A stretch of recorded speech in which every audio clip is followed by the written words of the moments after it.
By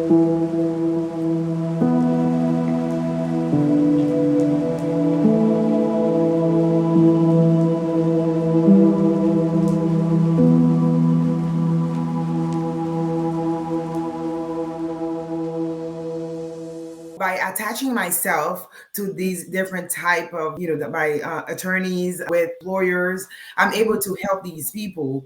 And what it does is that if I'm attached to an employer, and an attorney, the attorney, they fill out the application, everything is ready, everyone has their document, but then what's the next step? Then I can be the middle person that is attaching them to the employer who's actually looking for someone to do the job, but they're having a hard time finding it.